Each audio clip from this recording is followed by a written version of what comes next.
The Pratapgad Fortress. Pratapgad is a place that reeks with the history of our nation. The soil of our country is soaked with the blood of martyrs. It holds the story of the courage, chivalry, wars, martyrdom, subjugation to violence, and of course peace.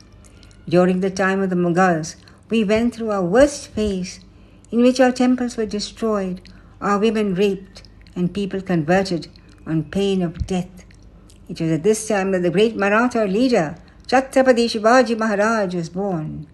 He was an inspiration to all Indians, who rose up as one and supported him in his amazing resistance to the Mughals.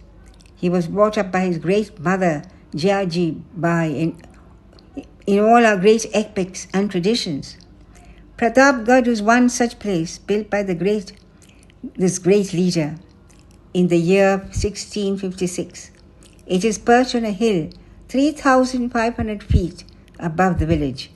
It commands a panoramic view of the whole area.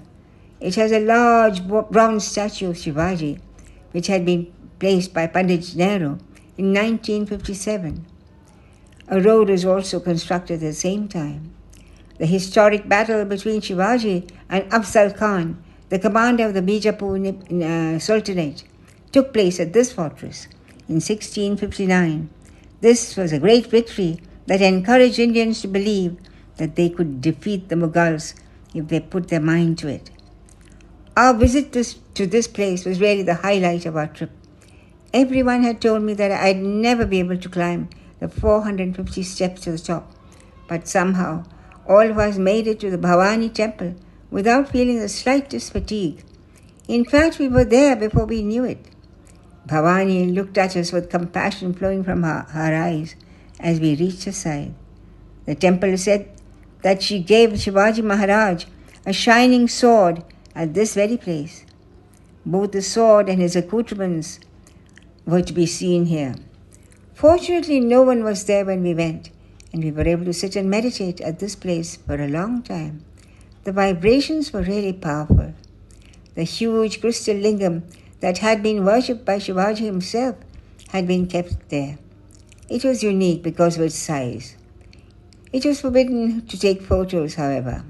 But I asked the man who was at the gate, and he quickly took my phone, went inside, and took photos of both the lingam and the Devi's murti. Those photos looked so real. I could imagine her blessing Shivaji in his heroic endeavors. After this, there was another climb to the Shiva temple right on top.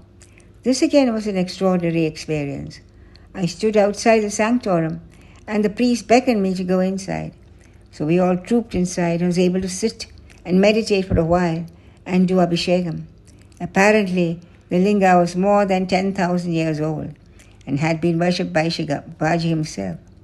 The temple stood on the edge of a plateau with a cliff at the edge. Apparently, wrongdoers and traitors were pushed off this ledge to be smashed to bits on the rocks below. An old monkey appeared to be meditating under the branches of the ancient banyan tree. I felt the spirit of Shivaji Maharaj as we went down the steep steps to the van below.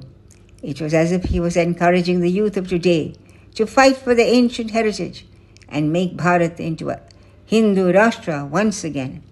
Jai Hind, Jai Bharat. Hari Om, that's it.